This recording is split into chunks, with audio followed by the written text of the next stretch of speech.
আজকাল আর এই বাজারে আসতে মন চায় না। কেন গো গোপাল দাদা, কি হয়েছে? আরে সে আর বলিস কেন, মাংসের যা দাম বেড়েছে সে তো আর বলবার নয়। সে যা বলতায় ছুটির দিনে একটু মাংস ভাত খাবো আনন্দ করে, তাও পারা যায় না।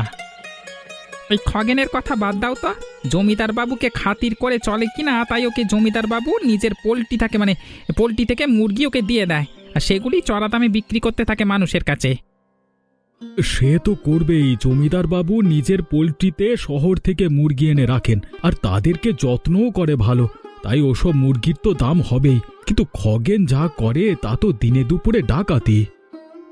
তবে রতনের দোকানের মাংস নেহাত খারাপ নয়, আমি তো নিজেই ওখান থেকে কিনেছিলাম গতবার। ঠিকই বলেছিস, ওর কাছ থেকেই মাংস নেব এরপর থেকে। আমিও তো বেশ কয়েকজনকে বললাম ওই খগেনের কাছ থেকে মাংস না কিনে রতনের কাছ থেকে কিনে, মানে আমাদেরই লাভ আর ছেলেটার একটু টাকা পয়সা আয় হবে। হ্যাঁ, তাই জন্যই সাহায্য আর কি। চল তাহলে আজকে রতনের দোকান থেকেই মাংস কিনবো। আর এই খগেনকে উচিত শিক্ষা না দিলে চলছে না, বাজারকে যেন মাথায় করে রেখেছে।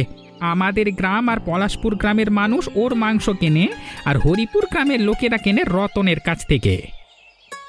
আমাদের গ্রামের লোকেদের ঠিকমতো বোঝাতে হবে, দিলেই খগেনের কাস্টমার কমবে। আরে শুধু খগেনকে দোষ দিয়ে কি হবে? ও কি একাই টাকা ভোগ করে নাকি? কিছু অংশ তো ওই জমিদার বাবুকেও দেয় খুশি করবার জন্য। সে আর বলতে, নয়তো সপ্তাহে সপ্তাহে জমিদার বাড়িতে ওরকম আনন্দ অনুষ্ঠান চলে, এমনি এমনি কি সবই ওই 2 নম্বরই পয়সার খেলা। ওগুলোকে সব বন্ধ করতে হবে, আগে চল মাংসটা কিনি গিয়ে। কি রে রতন, ভালো আছিস? আরে গোপাল দা যে, অনেকদিন পর আমার দোকানে, কি মনে করে? মানুষ ঠকলে ঠিক পথে আসে রে ভাই।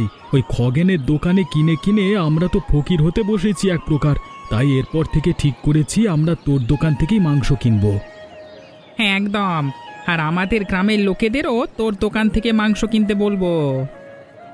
তোমরা যে আমার কি উপকার করলে তার বলে বোঝাতে পারবো না, তোমাদের জন্যই তো আমরা বেঁচে আছি। বলো কত কিলো দেব? আমাকে 2 কিলো। আমাকে আর রমেশকে 1.5 কিলো করে দে।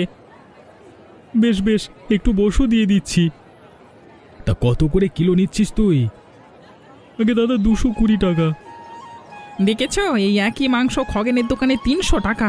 মানা যায়, এই লোকগুলো হয়েছে মাথা মোটা।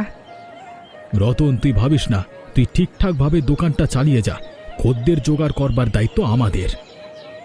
বাঁচালে দাদা, লোক ঠকিয়ে আমার কি লাভ? কয়েক পয়সা বেশি নিয়ে বড় লোক তো